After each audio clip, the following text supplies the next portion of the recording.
Good morning six class. तो आज हम लास्ट टॉपिक अपना कवर करेंगे इस चैप्टर का, फंडामेंटल राइट्स। बहुत इंपॉर्टेंट है, बहुत ज़्यादा इंपॉर्टेंट फंडामेंटल राइट्स। ये पढ़ने के लिए भी बहुत इंपॉर्टेंट है और ये समझने के लिए भी, और अपने लाइफ में इनको यूज़ करने के लिए भी बहुत ज़्यादा इम्पॉर्टेंट। सबसे पहले तो इम्पॉर्टेंट ये है कि हमें फंडामेंटल राइट्स पता होने चाहिए कि एक्चुअल में फंडामेंटल राइट्स क्या हैं, कौन से ऐसे अधिकार हैं जो संविधान ने हर सिटीजन को दिए हुए हैं। हर नागरिक के पास ये अधिकार है। हर नागरिक इन अधिकारों के चलते अपनी लाइफ को प्रमोट कर रहा है। हम जो चाहें वो कर सकते हैं, लेकिन क्या जो चाहे वो हमेशा कर सकते हैं, या इज देयर एनी रिस्ट्रिक्शंस और नॉट? ठीक है, क्योंकि अगर सपोज करो, मैंने क्यों बोला रिस्ट्रिक्शंस और not, because it is very necessary कि राइट्स के साथ कुछ कुछ रिस्ट्रिक्शंस हों। क्यों? अगर मुझे केवल राइट ही राइट होंगे ना, तो हो सकता है मैं अपने राइट्स का मिस यूज़ करूँ। तो राइट्स एंड ड्यूटी, सबसे पहले आप ये समझिए कि जो राइट्स हैं और जो ड्यूटीज़ हैं वो दोनों एक साथ चलते हैं। जो मेरा राइट है वो किसी दूसरे की ड्यूटी बन जाएगी, और जो किसी की ड्यूटी है वो मेरा राइट बन जाएगा। फॉर एग्जाम्पल कि मुझे राइट है कि मैं अपने धर्म को मानूं, ठीक है, मेरा राइट है मैं किसी भी तरीके से अपने रिलीजन को जो है वो मानूं और पूजा पाठ करूं। तो मेरी ड्यूटी क्या बन जाती है कि मैं दूसरे के भी धर्म की रिस्पेक्ट करूं। ये नहीं हो कि मैं अपने धर्म के लिए, तो मैं अपने धर्म को तो प्रमोट कर रही हूँ, लेकिन दूसरे के धर्म को क्या बोलूं कि नो, मुझे अगर पढ़ने का अधिकार है तो दूसरे को भी पढ़ने का अधिकार है।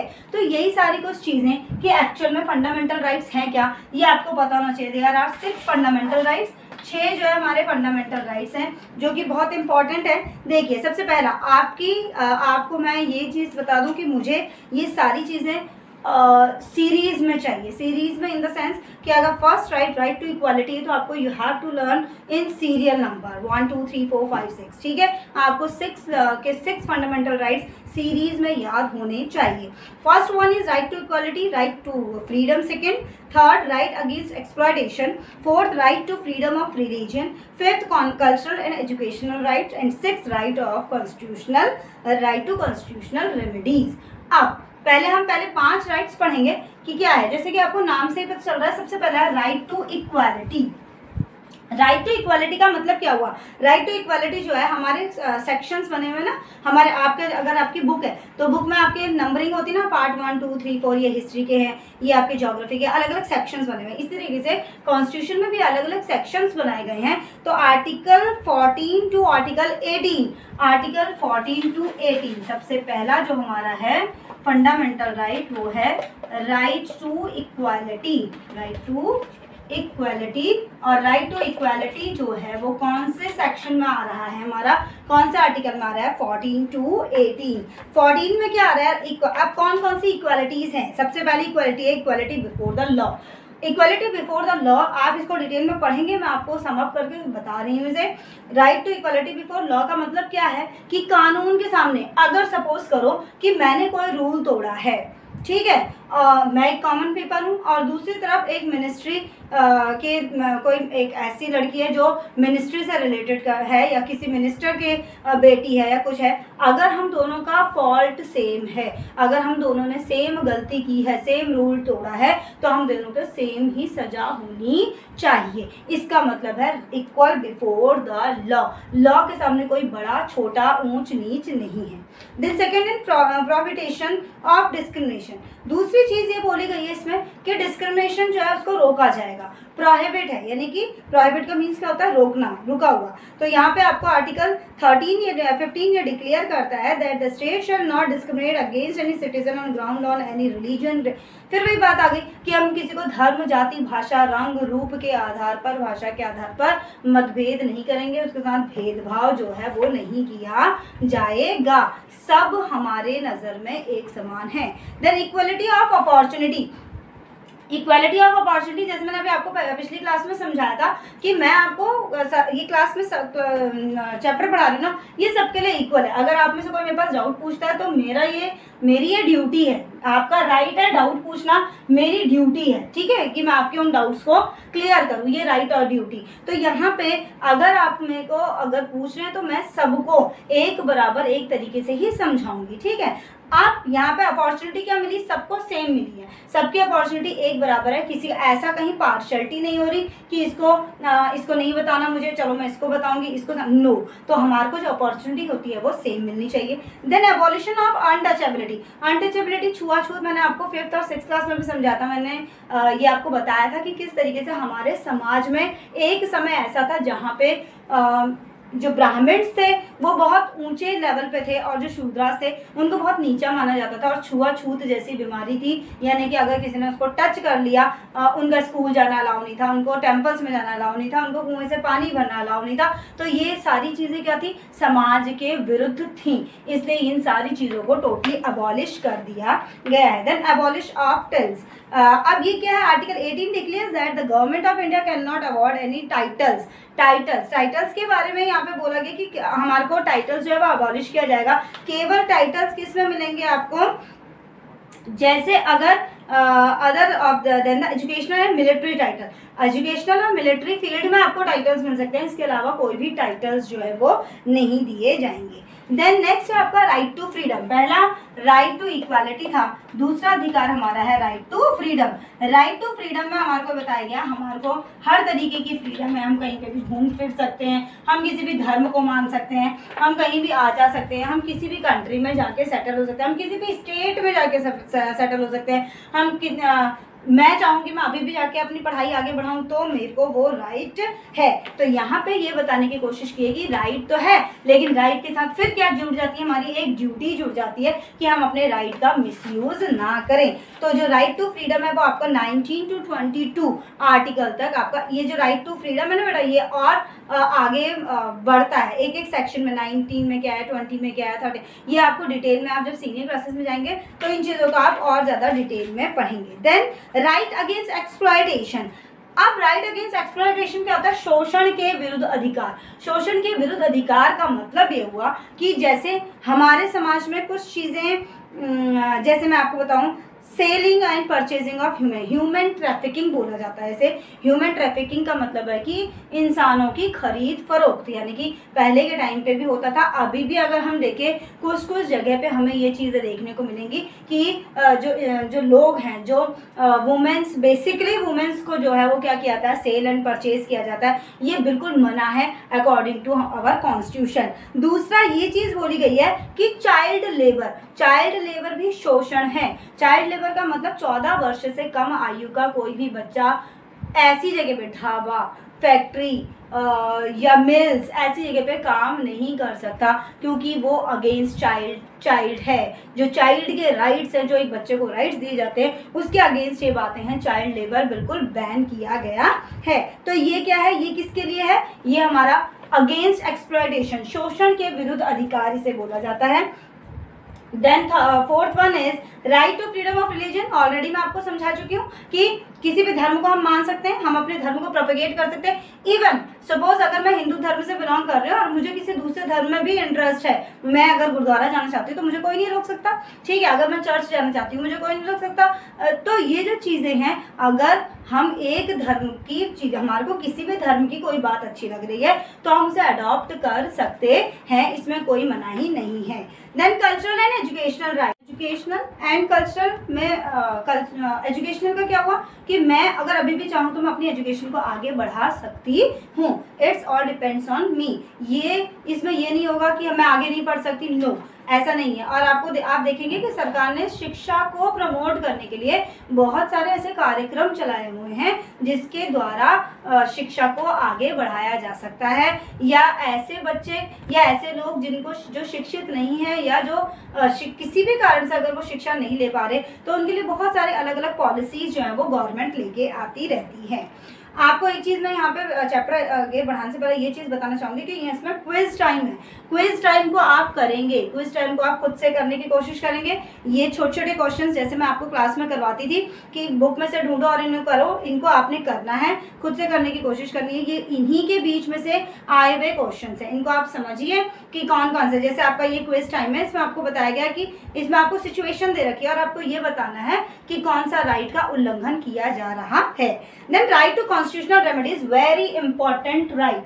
Very very important right. अगर हम फंडामेंटल राइट्स की बात करें तो सबसे इंपॉर्टेंट जो राइट है वो है कॉन्स्टिट्यूशनल रेमेडीज। Constitutional remedies. अब देखिए इसका मैं एक ना आपको समझाने की कोशिश करूँ तो एक जनरल एग्जांपल दे। सपोज करो मैं आई आपको, मैंने क्लास में पढ़ा दिया, मैंने आपको होमवर्क भी दे दिया, मैंने आपको बोल दिया कल टेस्ट भी होना है। आप देखिए ना तो मैंने आपकी कॉपी चेक की, ठीक है, ना मैंने आपसे फीडबैक लिया, ना मैंने कभी आपसे ओरल सुना। अब मैंने आपको बोला कि मैंने कल टेस्ट लेना, मैंने आपसे टेस्ट भी नहीं लिया, तो क्या होगा? क्या आप उस चीज़ को डर से करेंगे? आपको जब एक बार ये पता चल जाएगा ना कि अरे मैम तो चेक ही नहीं कर रही, छोड़ दो, होमवर्क करेंगे ही नहीं अब हम, ठीक है, उसके बाद मैम तो टेस्ट ही नहीं ले रही, छोड़ो, याद भी नहीं करेंगे हम, तो क्या किया मैंने ग्रिपिंग नहीं की, मैंने अपना शेड्यूल तो बता दिया कि मैं आज चैप्टर पढ़ाऊंगी, आज मैं आपको क्वेश्चन आंसर्स कराऊंगी, आज मैं आपका टेस्ट लूंगी, बट मैंने फॉलो अप नहीं किया। फॉलो अप नहीं करने का मतलब मेरी क्या ड्यूटी थी? मेरी ये ड्यूटी थी, मैंने आपको चैप्टर पढ़ाया, मेरे को रिकैप्चुलेट करना चाहिए था, मुझे आपसे इंटर क्वेश्चनिंग मैं करती आपसे, ठीक है, उसके बाद मैंने आपको जो होमवर्क दिया वो होमवर्क चेक होना चाहिए था, उसके बाद अगर टेस्ट हुआ तो मेरे को टेस्ट लेना चाहिए था, इवन कभी कभी सरप्राइज टेस्ट भी होना चाहिए था।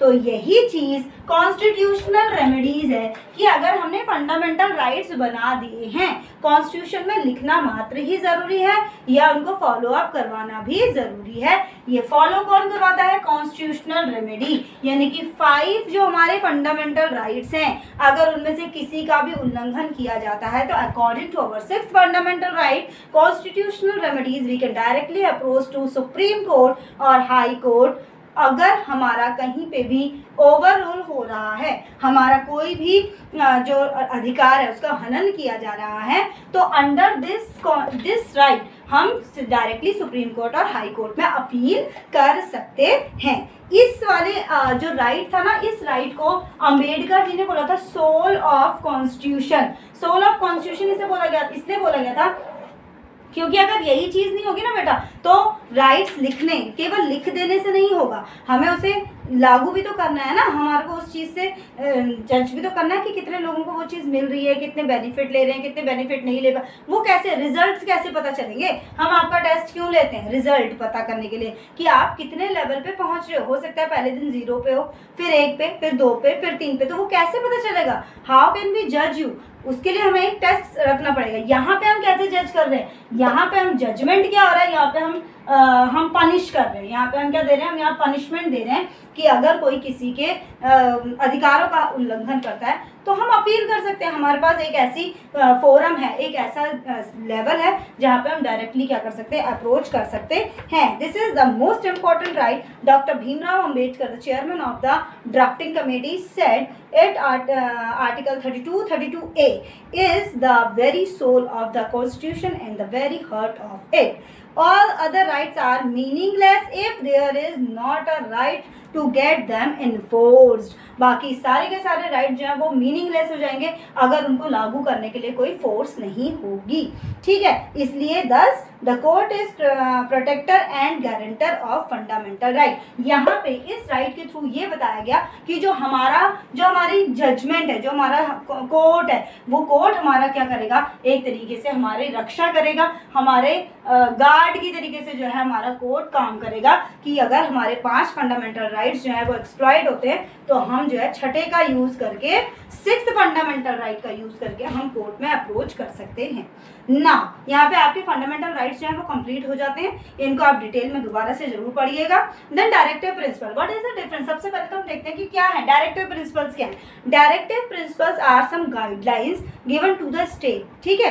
कुछ ऐसी गाइडलाइंस हैं जो स्टेट को दी गई हैं ताकि वो अपने स्टेट के लोगों को प्रमोट कर सके, जो लोग हैं वो क्या कर सके? अपने आप को फ्लोरिश कर सकें, अपने आप को आगे बढ़ा सकें। तो लेकिन अब यहाँ पे हमने पढ़ा कि फंडामेंटल राइट्स भी हमारा डेवलपमेंट कर रहे हैं। अब हम बोल रहे हैं डायरेक्टिव प्रिंसिपल्स में अंतर क्या है? There is a big difference, only one big difference is कि जो फंडामेंटल राइट है they are enforced by law, वो कानूनी तौर पे क्या है, इन्फोर्स्ड है। मैंने आपको बोला अगर पांचों में से किसी का भी उल्लंघन होता है तो हम कॉन्स्टिट्यूशन राइट के अकॉर्डिंग क्या कर सकते हैं, रेमेडीज के अकॉर्डिंग क्या कर सकते हैं, हम डायरेक्टली कोर्ट में अप्रोच कर सकते हैं। लेकिन जो हमारे डायरेक्टिव प्रिंसिपल्स होते हैं ना बेटा, वो ऐसा कुछ नहीं है, वो क्या है, सिर्फ डायरेक्शंस है। डायरेक्शंस कैसे, जैसे मैंने आपको सपोज करो कि अगर आपका क्लास वर्क होमवर्क पूरा नहीं होता तो मैं आपको पनिशमेंट दूंगी, इज इट क्लियर, वो मैंने आपको पनिशमेंट दिया। लेकिन आपको पढ़ाई अच्छी करने के लिए, आपके एग्जाम्स आ रहे हैं, आपको पढ़ाई अच्छी करने के लिए मैंने आपको डायरेक्शंस दिए, बेटा ऐसे ना टाइम टेबल बना लो, एक टाइम टेबल इस तरीके से सेट करो कि इसमें आपके सारे सब्जेक्ट्स आने चाहिए, जो वीक सब्जेक्ट है उसे ज़्यादा टाइम दो। जो मैंने डायरेक्शंस दी उन डायरेक्शंस को आप फॉलो करो या ना करो, it's all depends on you, ये और किसी पे डिपेंड नहीं करता, ये आप पे। अगर आप चाहेंगे कि आपका रिजल्ट अच्छा हो तो आप उसको फॉलो कर सकते हैं, अगर आप नहीं चाहेंगे तो नहीं फॉलो कर सकते, मैं उसके लिए आपको पनिश नहीं कर सकती।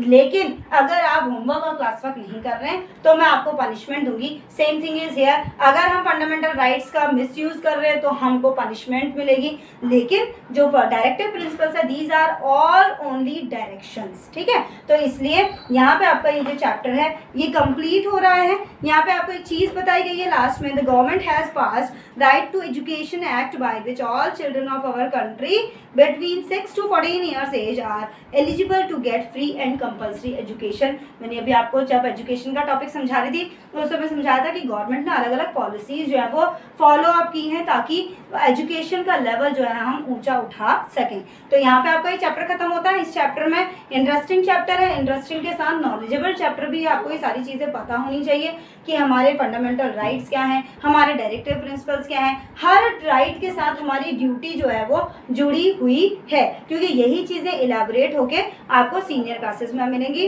अब आप इसके क्विज टाइम और इसका जो बैक एक्सरसाइज है वो करने की कोशिश कीजिए, चैप्टर को दोबारा से रीड कीजिए और फंडामेंटल राइट्स को सीरीज में लर्न कीजिए। Thank you.